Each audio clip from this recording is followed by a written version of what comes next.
Hey, welcome to another episode of Power Athlete Radio. We're jumping in with both feet, and we are going to discuss all things hammer. For those of you guys who have been living under a rock or in a cage, or in a cave, who lives in a cage and a cage?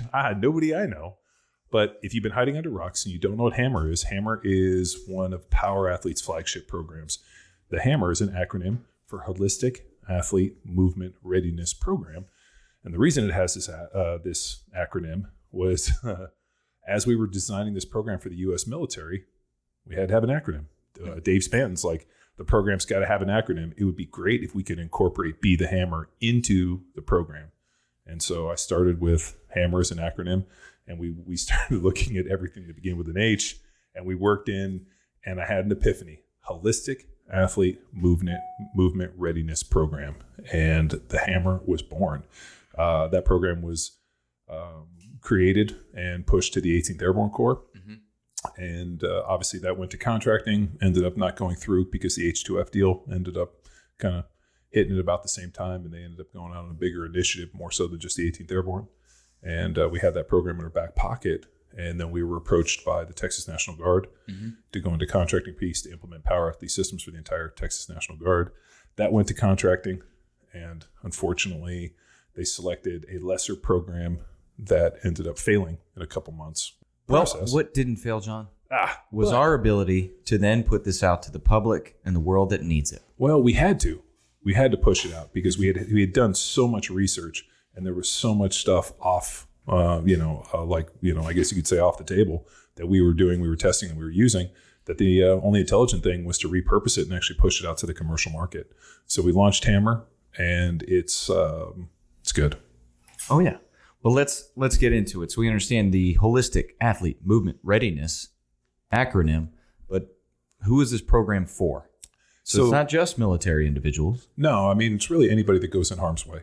Mm-hmm. Anybody that we consider a door kicker, and that could be firefighter, military, law enforcement, anybody that goes in harm's way, or anybody that's looking for an intelligent strength and conditioning program that layers in running.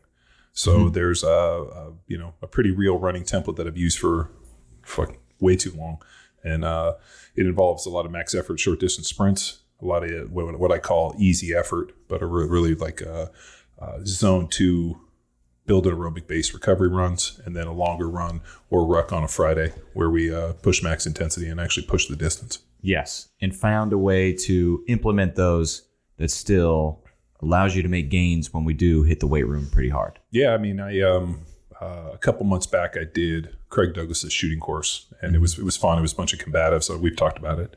And one of the guys that was in the course, we ended up creating a little bit of a friendship. And when he ended up leaving, he reached back out and said, "Hey, man, I'm interested in doing one of your programs. Which one do you recommend?" He ended up jumping onto HAMR, and he hits me up every week, and the results are anything other than, I mean, they're phenomenal. What also helped was the fact that he was eating way too many carbs and not enough protein. We switched up his diet, and he's the dude, like, where he been my whole life. I mean, I think he pulled 315 for 5, and then 8 weeks later pulls 355 for 5. So I mean, he's got some solid strength gains. He's really been putting on some muscle. So I mean, the program has worked as advertised, and we've tested it for a number of years, so we knew it would work. Yeah, and it's definitely meeting its desired game. Yeah, written with our experience and understanding of individuals that have the job and responsibility of getting in harm's way. Now, speaking to the program, how can you explain like the goal and the aim that it's written from? So we're not just the job and the responsibility of the individual. Now we get into, I think, SAID principle, and then your mindset of writing this specific program for the individual. We've just used a ton of what we know and what we've learned within standard strength conditioning. So the idea is that I want to be able to build capacity for the ability to be able to run. So there's an incredible symbiotic relationship between strength and sprinting. So we have a dedicated sprint day that's usually on our heavy lower X day. We've been pushing a ton of rep maxes, which are standard within Power Athletes templates. We use compensatory acceleration with our CAT movements, and then we do a ton of single-legged stuff. But the hard part is to design a strength conditioning program where you're not necessarily biasing one too much over the other. So you're trying to find like the perfect amount of like, okay, this is how much running we can do and allow people to still get strong. This is the strength that we can do while still allowing people to have enough capacity to run. And the problem is, like when I talked to one of our Block 1 coaches who's, I think he's at, where's Cooch at? He's in Colorado. Well, we won't say exactly, but let's just say he has a cool ass job. Gets to do some fun stuff and learn foreign languages. Yeah, he's doing some fun stuff. HAMR was an excellent program for him, but the problem is now he needs to switch over into something more mission specific. So now he's been doing a lot of like long distance rucking and realized that he needed to develop that level for his mission requirement. And so we had a good chat about it. And I was like, dude, you can pivot the program anytime. If you see the need to go up and be able to ratchet something up, you can obviously do it, but you have to remember, you have to keep the scales balanced. So if you're going this way, you're going to have to start pulling stuff off of this side. So really, it's just a balanced program. And what's been good is that everybody's been getting stronger and the running has been extremely consistent. And on that, that writing it, you also understand the population extremely well through both friends and individuals that you've worked closely with. And it's factoring in a lot of the mistakes that this reckless group, and I mean that in the kindest way possible, like willing to go out and do some reckless stuff to save people.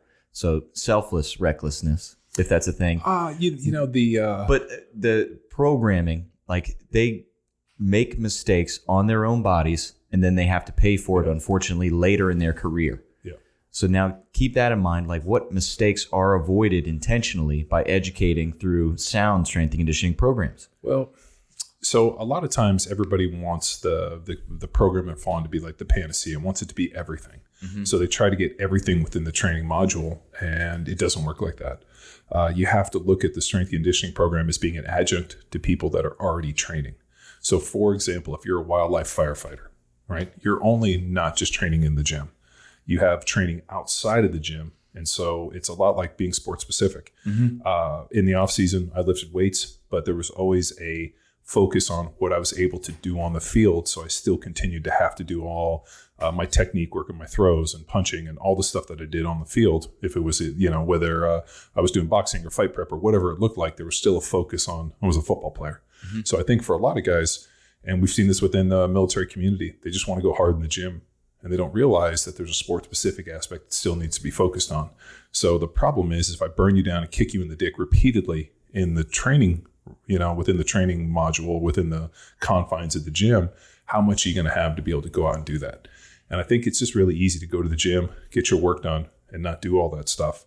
But I assume that the people that are doing the training, and the thing which is interesting is even though it's written for one population, there's a ton of people that don't necessarily fit within the confines of how it was developed that are using HAMR with great success. So the biggest thing is balancing what I assume is your sport-specific training involved in it. Like if you're, using something like HAMR and you want to, like I'll just give you an example. The other day, one of the guys on Jack Street was talking about running endurance races, like 100-mile races.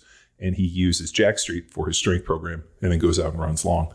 And somebody asked him, why don't you follow HAMR? And he's like, well, I already run a ton. I just need a strength program. I don't need something that's kind of a hybrid mix. Perfect application. If you're going to run 100 miles, is HAMR necessarily going to get you ready based upon the running volume to run 100 miles? Probably not. But if you're going to do that, you're probably going to need a ton of volume to be able to go out and effectively do that. And at the end of the day, nobody runs 100 miles. It's more like hiking, walking, run, walk. So it's really just about surviving a conditioning PT test. Yeah. So the other big one too is we've had people follow HAMR, and we had one guy that said, hey, I still have to do push-ups and sit-ups, and I feel like my push-ups are going down. And my comment is, how many days a week are you doing push-ups? Well, in HAMR, we only do a X amount of days. Well, if you have something specific to train for, like sit-ups and push-ups, and you're going to be fun on the run or pull-ups or whatever it is, you need to incorporate those because I assume that you're doing something within your training, paradigm. So I think a lot of times, and maybe this comes from like classic bodybuilding where, a bodybuilder, this is what his training is, right? Like he goes to the gym, hits it for 2 hours, maybe gets a little bit of, cardio at night to try to get in caloric restriction or whatever it looks like. But at the end of the day, like this is the function for individuals that are following these training programs. There's an assumption that you're doing something else outside of the weight room. Yes. And on top of that, within I understand the military as well, there's necessary required PT, often led by another individual. And what does that look like? It's that individual's bias. Sure. If they enjoy running, they make their crew run. Sure. If they enjoy the, functional fitness, squatting for reps and points, then that's what they do. Now, this is an opportunity to include warm-ups, movement preparation, like holistic athlete movement readiness, and intelligently learn something too if you get that opportunity to lead your PT. Yeah. I mean, the reason that the methodology was created was really about the idea of developing a blueprint for athleticism that you can lay on top of any program. Mm-hmm. And if the program claims to be athletically driven and asking you to do something that involves athleticism, like, I always imagine, guy coming up on a heavy door, having to kick it in. He needs the strength to be able to kick the door in, but also the capacity to get to the door. Think about the wildlife firefighter getting dropped in the middle of nowhere and having to go out and combat and work and, survive within that. I mean, that's really the crowd that we're looking for. But at the end of the day, there has to be something outside the training. Like I'm assuming that you're doing something that involves, sport specific nature of your training. Mm-hmm. So, I mean, like, for example, the guy that I met at Craig's course, he's a big BJJ guy. Mm-hmm. So 5 days a week he's rolling. I think I don't know if he has a school or teaches at a school or, has his own deal and teaches combatives and, military guy. So, I mean, he's doing a ton of work outside the gym. The program has to hit it hard, be extremely efficient and be able to drive the results we're looking for, which is what's happening. Now, people that are not on this program, but still in the harm's way jobs, John, what are some signs of overtraining that they can look for or that they may be experiencing with the programs that they are following that then will avoid with intelligent training that found on HAMR'ing? I think what people do to make up for shitty training programs is to just add volume. More. Yeah. It's true. It's like if you go to a crappy restaurant, you better be all you can eat. Right? Like man, that's John. That's one of the most intelligent things you've ever said. And there's so many truths in this fitness space to the point where like you almost take like a fork and stab yourself in the eye, and it's because people recycle shit all the time. I mean, I read a book the other day where I was like, man, I felt like I was reading T-Nation 2009. I mean, that's really how shitty it was. There's people that instead of trying to provide good information and good training programs, want to just, talk to you about like the motivational aspect. And like, I think that's important.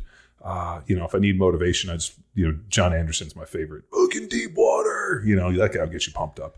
But at the end of the day, like no like if you're waking up each morning, clicking on Instagram to try to find your local hero to get you motivated, I think it's going to be a short-lived life. I think you develop a consistency, a pattern, and you make it a habit that, every day you get up and this is the life you lead. Now, with that said, the way that most people make up for shitty programming or not understanding like the technical aspect or more importantly, how to drive adaptation properly, they just keep stacking more on. Mm-hmm. It's like if you got a small Christmas tree, just keep adding ornaments and eventually it'll look big. I mean, it's the same analogy. If you're going to a cheap restaurant, they better have lots of food. So I think that the idea that if I don't know what I'm doing, I'm just going to add more, which we learned in the CrossFit deal. Mm-hmm. People didn't know how to program, so they just made it fucking terrible. And all you have to do is add enough volume, enough nasty fucking movements, and eventually you'll get to the point where people will implode. And the problem is that most of the commercial market, the only receipt they have for whether or not the program was good or not is whether or not they're laying in a puddle of their own sweat, feeling like they got their dick kicked in. So I think what happens too often with a lot of these military individuals, you have a lot of type A individuals mm-hmm. that the only way that they can really judge a program is how hard it is and how much volume. And it's almost like the virtue signaling, like this is how hard I work. This is how much I did. I did 1,000 push-ups and 1,000 pull-ups. And this, and at the end of the day, we're not getting medals. Like I didn't get paid in the NFL for the training I did in the weight room. It's not as if all of a sudden I got to the Hall of Fame because I could bench 500 pounds. I had to be able to transition what I did in the weight room and use it in a meaningful way on the field. Mm-hmm. And I think all too often we just want to kind of judge based upon, hey, like this doesn't look that hard. This wasn't what I was looking for. Well, what are you looking for? To get better? To improve? Like if it's physical, like there was a real cool study that came out a couple years ago, and Alan Argonon, I'm fucking up his name. He actually posted something about it. I got turned on to him through Paul Carter. He's a buddy of Paul's.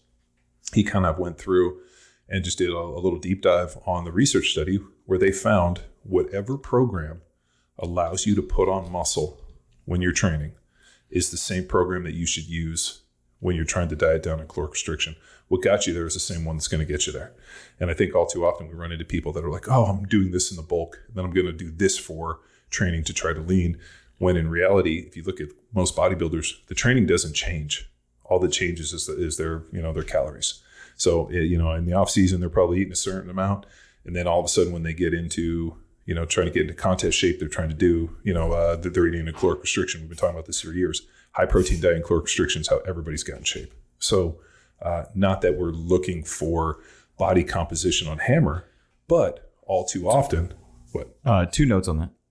The first one that I want to pull out of this is your skill work outside of HAMR. That should be determining whether this program is working for you.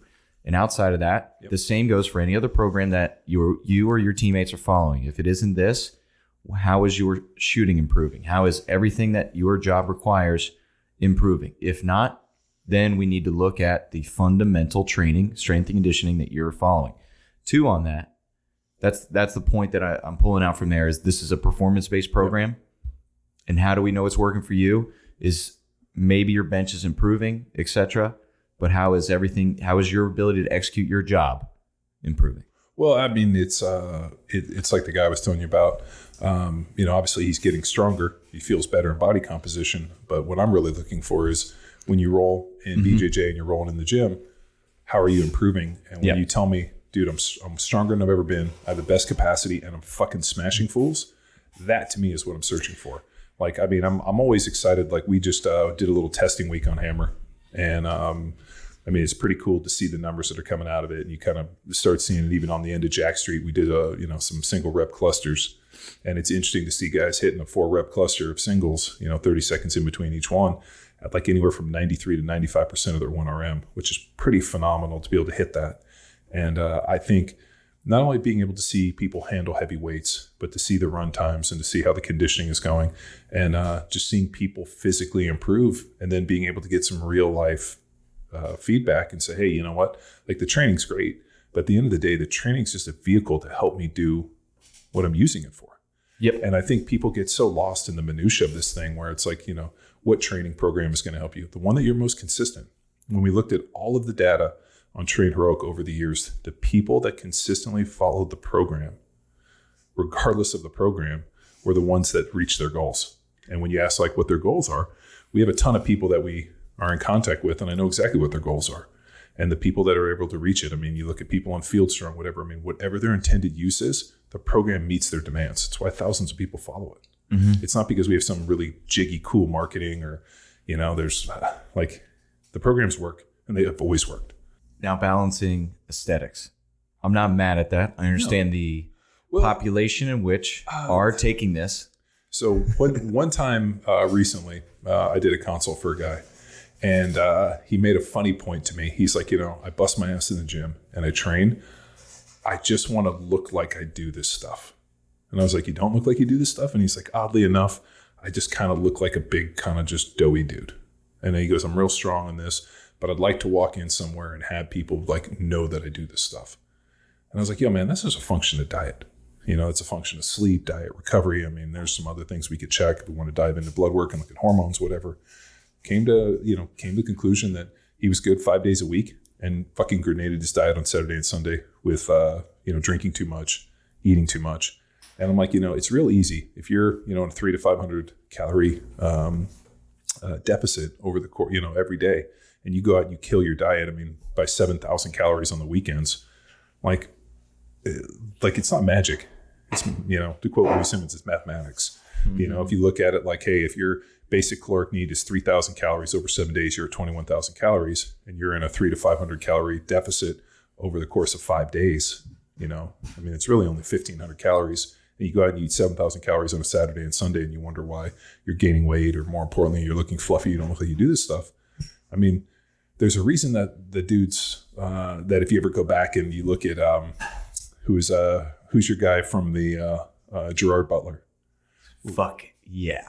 I'm all in. I know you're a big Gerard Butler fan, but did you ever see any of the anything? I celebrate his entire collection, Charles. Did you go back and listen to any of the historical, kind of like him talking about the movie 300 and what they did, and Mark Twight and the training? Dude, they underfed those guys like a motherfucker. They would like post-workout give them an apple. They wanted those dudes to look lean. They wanted them to look like they were living off the land. They trained those dudes for months, 9 months. They trained those dudes to look a certain way. I mean, there's probably a fairly decent amount of performance-enhancing drugs involved in it, which is totally fine. GB? No. Yeah. Yeah. A little birdie told me he was having some elbow issues and he had to go in there and work with him a little bit. And he equated it to that. So, I mean, and then you got a little movie magic on top of it. Don't get me wrong, dude. When I saw the movie 300, like that movie completely broke the internet in terms of fitness and training. I mean, it did. It completely changed the direction. I mean, if the movie 300 happens, CrossFit, I mean, you see the movie 300, the launch of Facebook and everything. I mean, CrossFit doesn't hit what they do without it. So, but I mean, if you look, like they legitimately starved those dudes into that type of shape. I mean, that's why when we were at the, we're going to the Olympia, but when we were at the Arnold. We were at the Olympia. We're at the Arnold. The one thing that struck me as we were standing next to all those competitors, they just looked so hungry. Mm-hmm. And they were all like. So reminding our folks, this is a performance-based diet, and they can still follow. Performance-based program or diet? Program, but they can still follow an appropriate diet to gain aesthetics and still reach their performance numbers. Yeah, I mean, the programming doesn't change, and I think that's what I was talking about earlier. Whatever program helped you put on muscle and get you into shape is the same program that's going to get you lean and shredded. All that happens is you hit up the Nutrition Ninjas, you get Rob and Sam, you lock into that. You know, our HAMR 90 started today. Oh, wow, I know. I took photos of myself. I did too. So we have an internal challenge that we're doing here at Power Athlete. And we like to do these things before we launch them on the world, but we want to do like a 90-day challenge. And we're calling it HAMR 90. So we started today, and then when we finish, we'll kind of figure out some tweaks we'll make, and we'll launch it on the rest of the world. But it's going to be pretty good. And the biggest one is you got to select a program, and you got to select a diet. And there's a couple other things you got to flow through. But if you're looking to improve your aesthetics, you're going to have to force yourself to be hungry a little bit or train into that caloric restriction. You can either eat less or work more. All right. So let's sum it all up. How would people get the best out of the HAMR program, John? I think the best way to start it is just like start slow. So what happens, I think, all too often is people jump in and like it's one of the hard parts about the way that we deliver training on Train Heroic is we do team training, which means that, you show up, you log in, you might be in the middle of a cycle, you might be on the first day, you might even show up on the last day.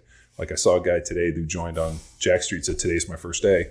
And he's like, I mean, today's Tuesday on week 6 of the clusters. I mean, like you're at the end of this cycle. And my only comment was like, just kind of train, don't kill yourself today. We're going to hit a reload. And then, in 2 weeks, we're going to be ramped up and you're going to be right where you need to be. So I think for most people, you jump into HAMR, start slow. Start conservative, give yourself room to grow. I think everybody goes in and they want to push so hard from day one.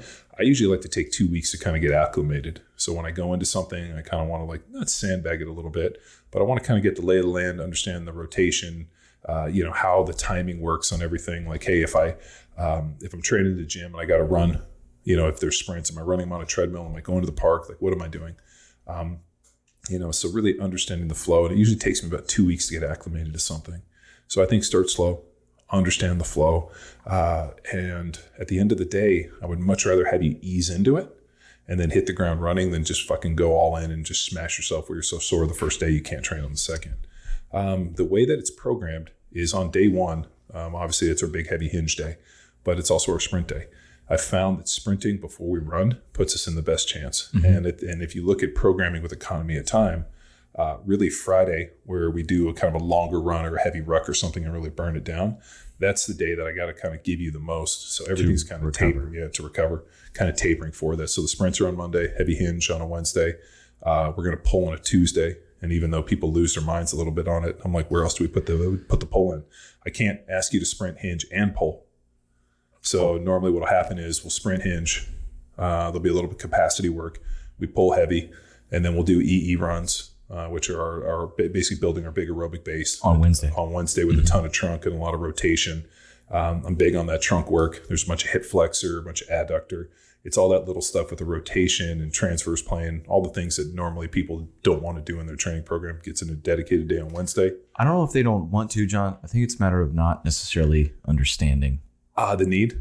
Yeah. I mean, it's also a bunch of stuff that most people would never program. Right. So when people look at the Wednesdays and the way I kind of set this stuff up, they're always like, man, this stuff is, it's dynamite. Like we're dead bugs, we're rotations, we're thoracic mobility. It's just working that trunk in new and interesting ways. I do use a lot of kettlebells. I like swings because that task-specific tension and the ability to generate force, the on-off. And then we come back on Thursday. We usually do our compensatory acceleration work and our speed work, and maybe a little heavier on the upper body push. Then we roll into Friday, and there's usually a dynamic warm-up, and then we'll burn it down with something longer in terms of run or ruck. And then Saturday's kind of my cleanup day, where I try to hit everything and have a little bit of conditioning, a little bit of fun, and just everything that I couldn't get to during the week, I kind of put in on a Saturday as kind of just a fun day. We hit arms and do a little bit of bodybuilding, a little bit of trunk work, and just give people a little bit of conditioning. So if I was going to pick a day, if I wanted to train, Monday, Tuesday, Wednesday, Thursday, Friday, Saturday's kind of a gimme. If you want to do it, you can. If you don't, and you don't want to train on the weekends. Or we've also had people not train Saturday, push their run to a Saturday and give themselves an extra day. So it's, even though the program's written, you can kind of change it up a little bit. All we have people do is jump in the feeds and say, hey, how do I make little adjustments? And we're more than happy to add the adjustments. And final question for you, where would be the optimal day to say add in a skill work day? So they got to go to the range or they got to hit their combat sports? Usually be on a Saturday. Okay. Yeah. I mean, if you wanted to do it on a Wednesday or a Saturday, usually pretty good, or a Sunday. So, I mean, but at the end of the day, the goal is to have you be more efficient at whatever you're using the training for.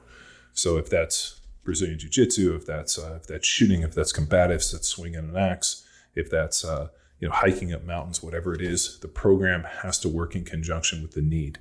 If you're so fucking smashed that you physically cannot do what you showed up to do the training, which is what we ran into all the time with CrossFit, where people showed up to CrossFit to get in shape for something. And the problem is you end up getting set on fire every single day and didn't have the capacity to do your job. Well, this is also a hole that our pal Dr. Kirk Parsley has explained. The experience with his military folks, like I work hard and all of a sudden I start to sleep less or my performance goes down, and there's an internal mindset of crap, I have to do more. So then what do you cut out? Sleep. I got to wake up earlier to get more work in. It's just this cyclical thing where it starts to take your performance down the drain. Yeah, you got a whole bunch of people just trying to wake up before Jocko.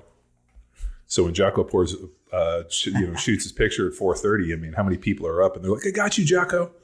I mean, that's a very real deal. When I wake up and I see Jocko post that, I'm like, good thing I didn't wake up until 6 a.m. I'm so happy I got that extra hour and a half in.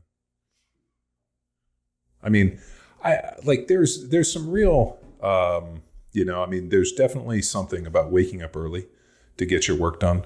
For me, the most meaningful time for me and why I like lifting weights first thing in the morning is because I find that as the day goes on, more and more volume gets added. When a first thing, you carve that time out. So whether or not you train first thing in the morning, at lunch or whatever, make that like your church time. Like make that untouchable. Like, if I do train at lunch sometimes. I do like to train at lunch a lot, but I find, we have podcasts, I got meetings, we got a whole bunch of different stuff to do. So sometimes the easiest way is, wake up at 6, get everything done, be out the door by 6:45, be at the gym, get it in, get done by 8, and then get on with the rest of the day. And at least then I feel like I accomplished that. So I don't think you have to wake up at 4:30 in the morning though. Unless it's the only time you got. Unless you do. All right. Well, if you're new to Hammer, throw your hands up in the feeds. Let us know where you are. And maybe there's some locals following the same program. You can get a little buddy system going. Yeah, we got a good crew. I mean, there's a lot of guys that have been following it. People are extremely helpful. And we're on there constantly. So if you got questions on the feed or, how to skin this, the other day, hey, what if I got to go longer? Great. You know what? The program is written in such a way that there's a good balance. Now, if you need to bias and go longer on one side, that's fine, but you're going to lose something on the strength side. But that's totally acceptable because it's not going to be that forever. Or if it is, we just mitigate it.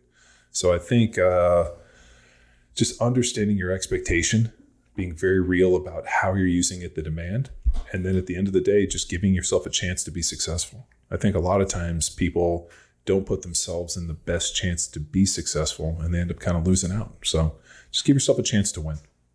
And that is another episode of the premier podcast in strength and conditioning. If they want to give Hammer a 7-day free trial, John, where should they go? The easiest way is to go to PowerAthleteHQ/Hammer, HAMR. And that'll take you right to where you need to go. Mm-hmm. And if you follow it, tag us at PowerAthleteHQ.com, #HAMR. Can't be a lot of other acronyms like that. Nah, it's too weird. I think we own it. I think we own that hashtag. All right. Send it. Thank you, John, for joining me for Power Athlete Radio. Well, thanks for having me as a guest on Power Athlete Again. Radio. I love being a guest on Power Athlete Radio. The premier podcast, friend of the podcast, the premier podcast in strength and conditioning. My bad. You did it. Ing. That's 2022. Yeah. No, well, that's like 2018, 2017, wasn't it? My bad. Yeah, we're going. So, cool. Peace out. Bye.